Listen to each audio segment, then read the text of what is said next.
बहू, तेरी माँ को कब शर्म आएगी। सपना जैसे ससुराल आई, अभी बेचारी ठीक भी बैठी भी नहीं थी कि सपना की सास बोली, क्या दे दिया तेरी माँ ने आज तुझे। सपना के हाथों में थैला देखकर सुनीता जी ने चश्मे के नीचे से झांकते हुए पूछ लिया। सपना ने एक बार थैले को देखा और हिचकते हुए सपना ने थैले में से निकालकर एक सूंड अपनी सास सुनीता जी के सामने रख दिया। सूंड को उलट पुलट कर देखते ही सुनीता जी की त्योरियां चढ़ गई। ये सूंड तो पहना हुआ लग रहा है। तेरी माँ ने क्या इस बार पुरानी सूंड दे दी तुझे, और तू आराम से उसको लेकर आ भी गई।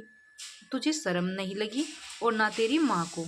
माँ जी, इसमें शर्म की क्या बात है। माँ जी, वो माँ का ये सूट मुझे बहुत अच्छा लगता था, तो इस बार माँ ने ये सूट मुझे ही दे दिया। अच्छा, तो अब इतने बुरे दिन आ गए हमारे, जो अपनी मायके की उतरन पहनेगी तू।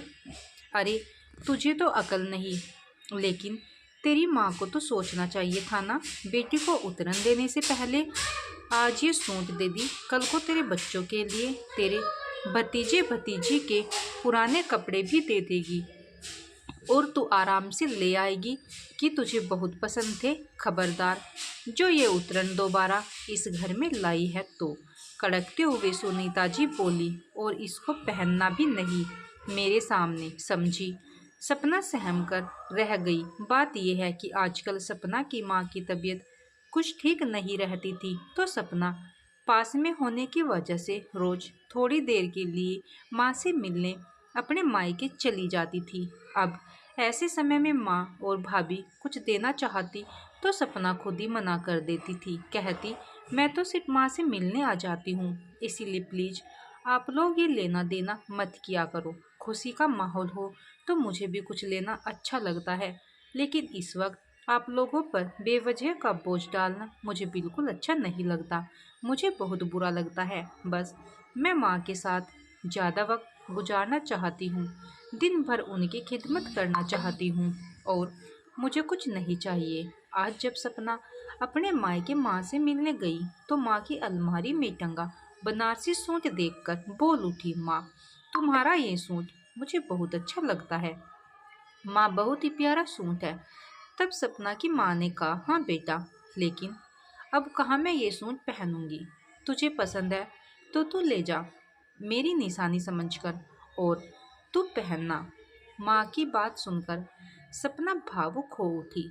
ऐसा क्यों बोल रही हो माँ, देखना तुम ठीक हो जाओगी। कहते हुए सपना अपनी माँ के गले से लगकर बिलक पड़ी। उसे भी अंदेशा था कि अब माँ ज़्यादा दिन नहीं रहने वाली थी, क्योंकि माँ को कैंसर हो गया था और वो लास्ट स्टेज पर था। बहुत डॉक्टर को दिखाया, लेकिन सबका कहना यही था, कोई फ़ायदा नहीं ऑपरेशन का, क्योंकि उम्र भी हो गई और लास्ट स्टेज भी है। तो बस आप लोग सेवा करें जितने दिन भी है।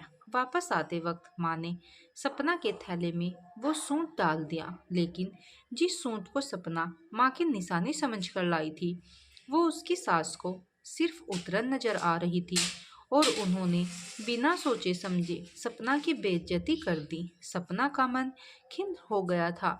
उसने ठान लिया था कि अब वो कभी अपनी माँ की कोई चीज लेकर नहीं आएगी।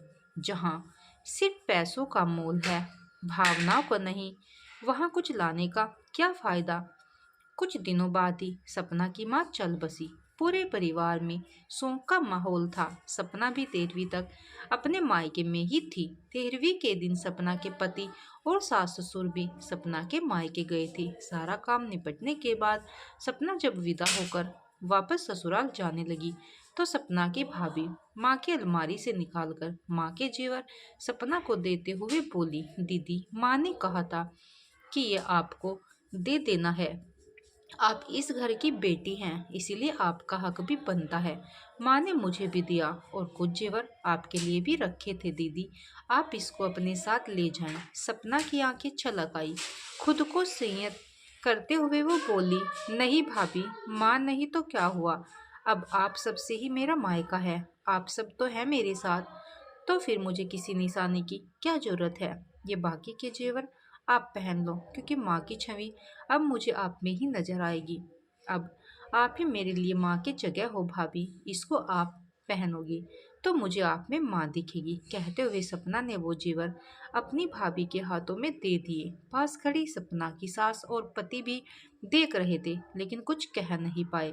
सास को तो सपना पर बहुत गुस्सा आ रहा था। घर आते ही सपना की सास बिफर पड़ी। भला इस वक्त भी कोई मना करता है लेने से? इस वक्त तो बेटियों को देने से माँ की आत्मा को भी शांति मिलती है। जब अपने मन से वो दे रहे थे तो क्या जरूरत थी मना करने की? बाकी के सारे गहने तो उस भाभी के पास ही तो रहने थे। तू अपना हिस्सा ले लेती, कभी ना कभी काम तो आ जाता।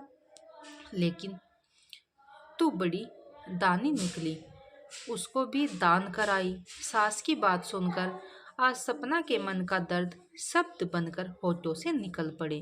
क्यों माँ जी, मैं भला माँ की उतरन इस घर में कैसे ले आती? आपने ही तो कहा था कि आइंदा कभी मायके से उतरन लेकर मत आना। वो सूट तो माँ ने मुश्किल से 2-4 बार पहना था, लेकिन वो जेवर तो माँ हमेशा पहने रखती थी।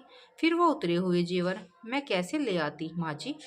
आप अपनी कही बात भूल गई माँ जी, लेकिन मुझे आपकी कही बात याद थी और मैंने आपकी ही बात का भ्रम रखा कि कहीं दोबारा से आपको बुरा ना लगे कि मैं फिर से अपनी माँ के उतरन ले आई। बोलकर आंखों में आंसू लिए सपना अपने कमरे की तरफ बढ़ गई और सास निरुत्तर सी देखती रह गई, लेकिन मन ही मन बड़बड़ाती रही, भला गहने भी कभी उतरन होते हैं?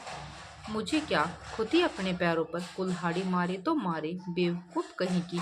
बड़ी दानी बनी, बाद में कुछ खुद पछताएगी जब भाभी भाई नहीं पूछेंगे। मुझे क्या, सपना की सास बड़बड़ाती रही, लेकिन सपना को अपने किए पर पछतावा नहीं था, बल्कि वो खुश थी, क्योंकि भाभी में भी उसको माँ की छवि ही दिखती थी। और माँ बाप के बाद तो मायका भाई और भाभी से ही होता है।